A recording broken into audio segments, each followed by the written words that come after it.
Microsoft haters,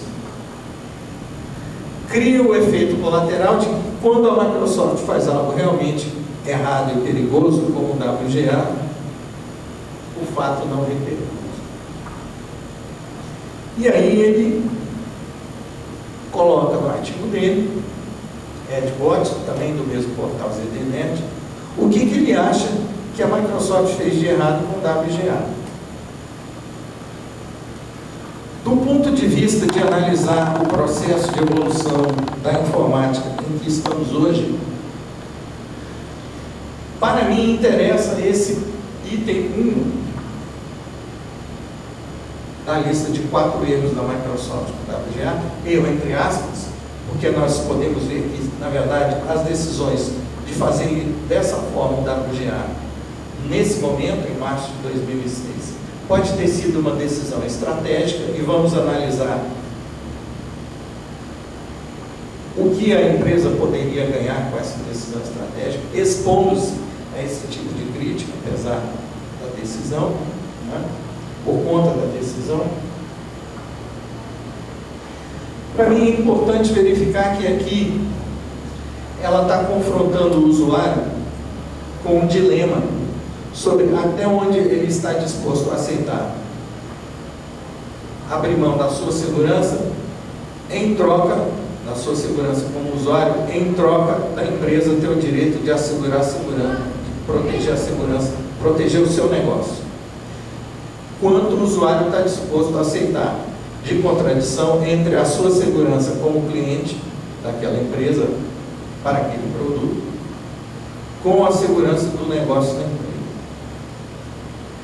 Porque a justificativa de todo mundo que fala, eu não vejo nada de errado com o WGA, a empresa tem direito sim de combater a pirataria.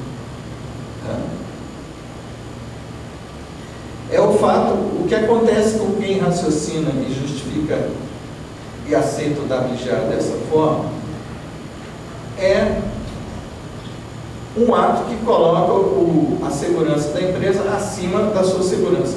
Por que acima da sua segurança? Pelo seguinte, porque o WGA tem causado vários falsos negativos, ou seja, afirmar que aquela instalação é ilegal, bloquear acesso para updates subsequentes,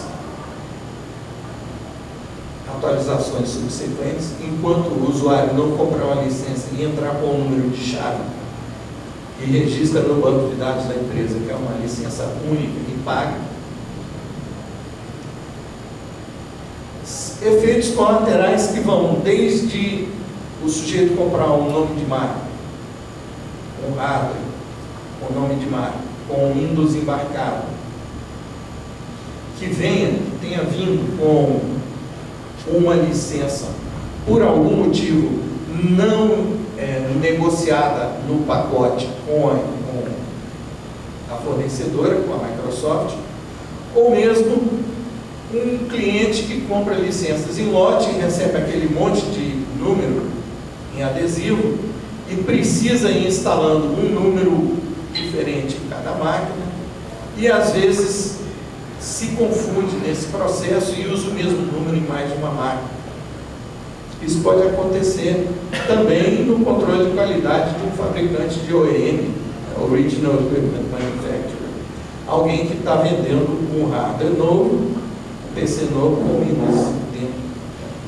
E o que acontece com o usuário e mesmo também, se você instala um Windows em máquina virtual, em VMware, o Windows XP em VMware, ele pode dar esse tipo de problema. Falso negativo não gênero.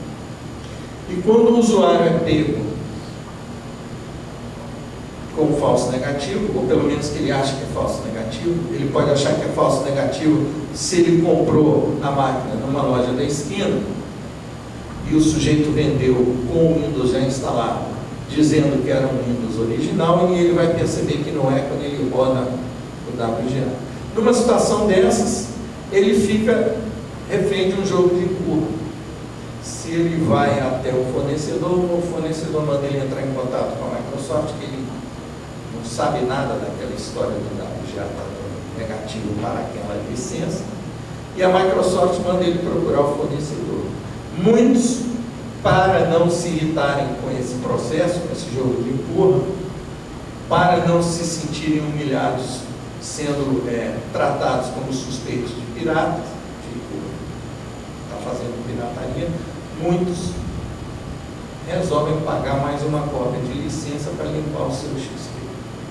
Okay? Mas o mais grave aqui é o seguinte, em relação à segurança. O usuário está sendo instruído a habilitar o ActiveScripting no navegador para ele poder instalar o WGA. Com isso, ele viola uma das mais importantes recomendações de segurança em relação a navegar na internet com o navegador Internet Explorer, que é não estar com o ActiveScripting habilitado. Ele precisa habilitar o ActiveScripting para poder rodar o script que vai instalar a ferramenta de validação. Então, ele precisa baixar o nível de proteção da sua máquina para instalar o tal sistema.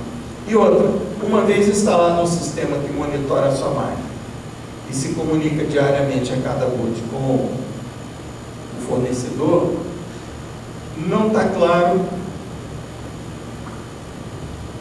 se esse mecanismo não pode ser explorado também por um software malicioso que se insinue na sua plataforma, que diz que para fora mandando um relatório ao boot.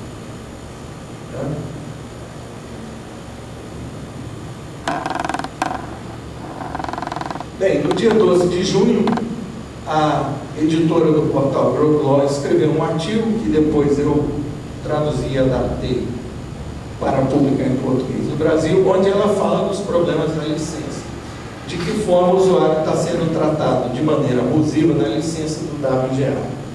Basicamente acontece o seguinte: a permissão para instalar o software que vai bisbilhotar e mandar relatório só é pedida depois que a componente do software que vai fazer isso, segundo a Microsoft, já está instalada, que é a primeira componente chamada Verification Tool.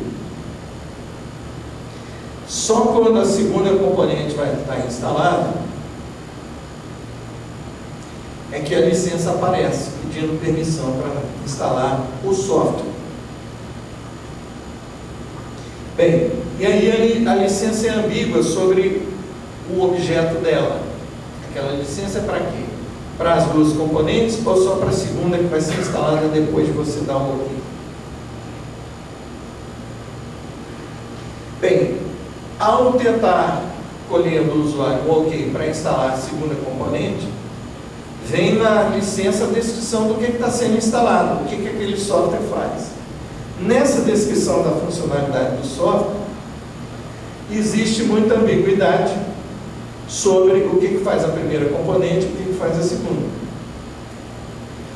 Aparentemente, a segunda é só para botar aquelas mensagens na tela do usuário de que ele deveria pagar pela licença, porque ele está com uma licença ilegal. Tá? Mas, como a